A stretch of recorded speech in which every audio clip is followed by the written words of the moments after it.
On your side tonight, digging deeper into delays, even cancellations with Birmingham's Max Transit buses.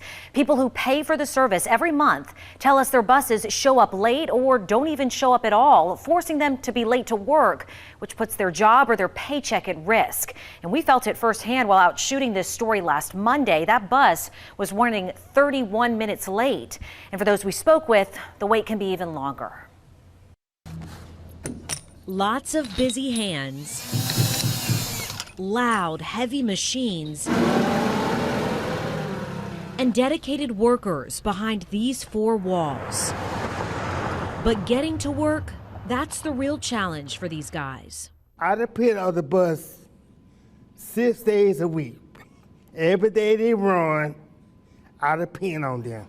But for Canaro Provitt and his friend Taurus Richardson at Workshops Empowerment, Inc., they say Max Transit has been anything but dependable. November the 3rd, I had to be at work at 7 and I could because there was no bus running. And the next day, Friday, several other employees had the same issues. No 17 bus running that morning to get them to their jobs. So I had to come to work and get the van and pick them up from the bus station so they can, get to work. Is that the first time that's happened to you? No.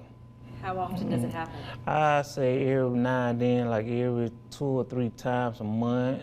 Canaro says he's had to wait 3 hours for a ride with Max's VIP bus, a door-to-door service for people who are ADA eligible, a service he says he pays $80 a month for. I get frustrated and upset because I don't think that's right.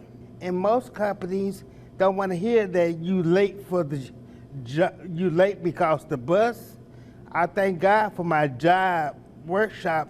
They understand what we have to go through. They all say Max Transit has told them the delayed or canceled routes are because of driver shortages.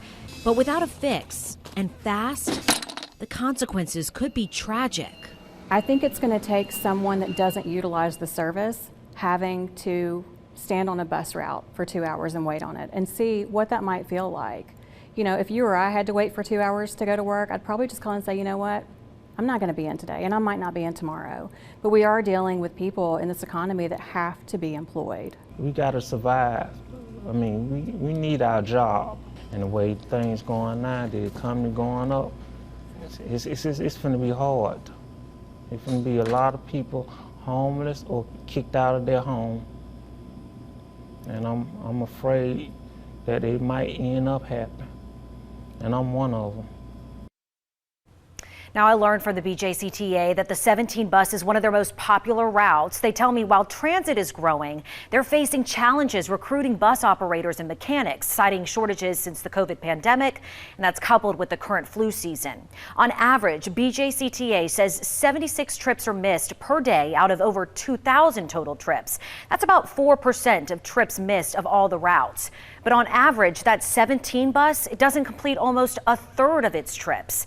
The BJCTA says they are actively hiring right now, saying 20 drivers have been hired and are in the process of completing training. We've got BJCTA's full response to more of our questions right now on our WBRC News app.